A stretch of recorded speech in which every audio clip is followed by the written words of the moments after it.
Vintage Sound 93.1 FM, Tony Tone Show from the Unity Point Health Studios. The legendary Alan Parsons is on the MPW Digital TV Celebrity Hotline.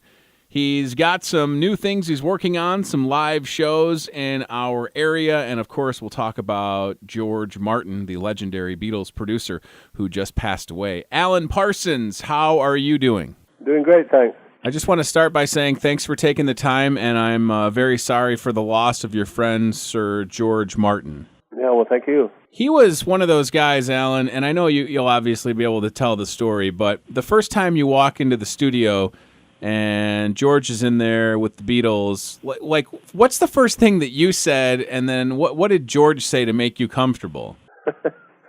I was so intimidated by the experience of walking into a room with George, with all four Beatles, the John and Paul's girlfriends at the time, Glyn Johns. I mean, I can't even remember what the conversation was, but it was an amazing moment, and I felt like the luckiest person in the world. You know, I'm in a room with the Beatles, and I'm working with them, and I'm being paid for it, and it's Wow. It was just amazing at the time. George was always very diplomatic, always supportive. So I'm sure he, as he always did, treated me with respect. Just as I respected him. So, Alan, when George would get into the studio, you described him as having like a great ear, and I just want you to go into that for a little bit because, like, I've never been in a recording studio. I've obviously seen one, but what made George so special when he worked with bands or artists? He just he spoke the language of musicians. I mean, he was classically trained. He had perfect pitch, if you know what that means. You could hear people playing and then know what notes were being played, what chords were being played, and that's a great gift. He was very into sound. You know, he understood the recording process. He communicated well with engineers and artists alike. He was just a hugely respected individual, and did his job, unlike any other, I think. He led such a great life and worked with so many cool people, and I imagine that the stuff that you learned, Alan, when you worked with him, probably carry that with you today. And you're a guy, Alan, that is incredibly busy still. So I'm on your website, alanparsonsmusic.com, and this is exciting because, Alan, we're only like 3 hours from Chicago, and on May 7th, you're doing a show in St. Charles, so that's fun. That's right. Yeah, we'll be out your way. I think it's is it in March? The show for us is May 7th, the closest one in May. St. It's May. All right. Yeah. You've got the dates in front of you. I haven't. We always enjoy coming to the Midwest and looking forward to it. And May, also in May, you have a symphonic project coming out on DVD. Can you talk about that for a little bit?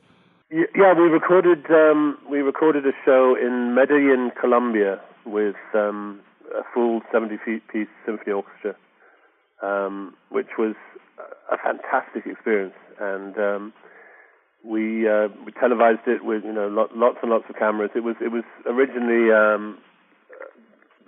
performed live on Colombian television, but we've re-edited and remixed, and we've come up with a really great concert performance. We're just putting the finishing touches to it as we speak, and it should be out by the end of May.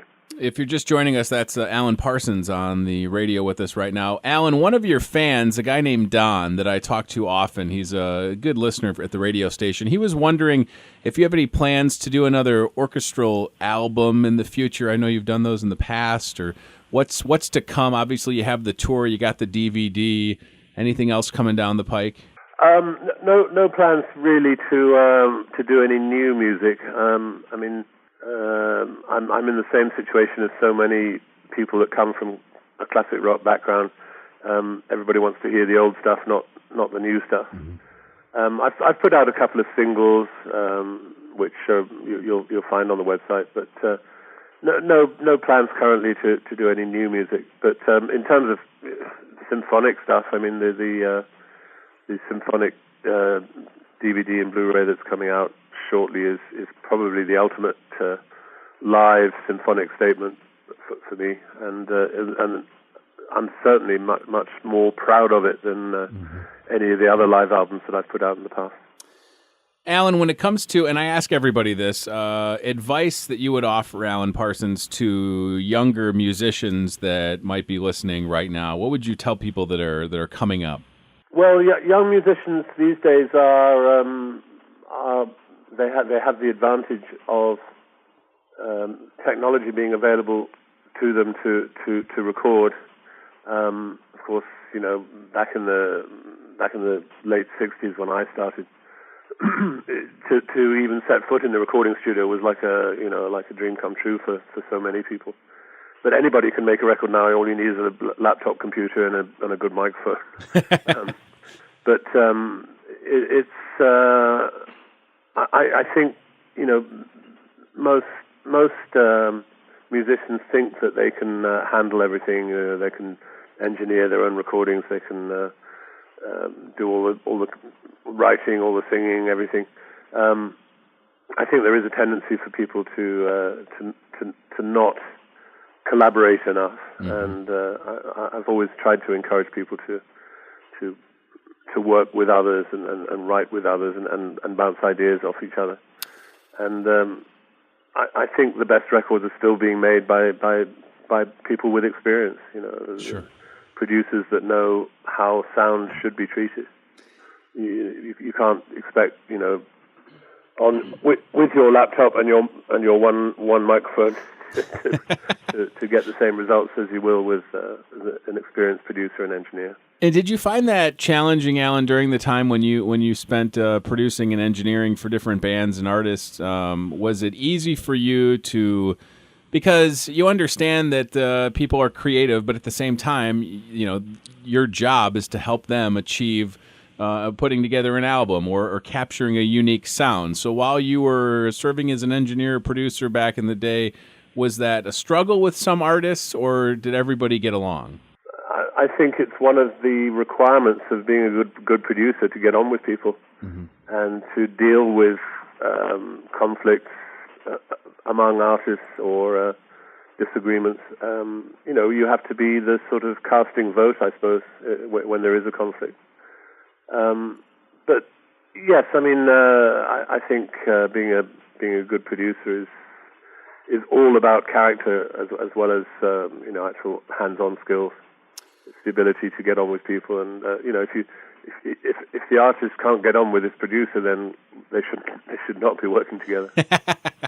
That's great advice. Listen, I know you're busy this morning. The website is alanparsonsmusic.com. Live in concert again May 7th in St. Charles, Illinois, which is a short drive from us. And look for the symphonic project on DVD also coming out in May. Alan Parsons, again, I thank you for your time, and I apologize, and I'm sorry for the loss of George Martin, and continued success in all that you do, sir. You're very kind, and you're most welcome. And condolences, of course, to George's wife Judy and all his family. Send my condolences to those guys. I guess the good thing is the work that George did, and so many, is ours forever to enjoy. Right? It's captured, and we can listen to it whenever we want. And I think that's what's important as well. Right? Oh, I think he's left an eternal legacy. Absolutely. Alan Parsons, we'll talk to you soon. Thank you, sir. Oh, you're most welcome. Thank you. Take care. Bye.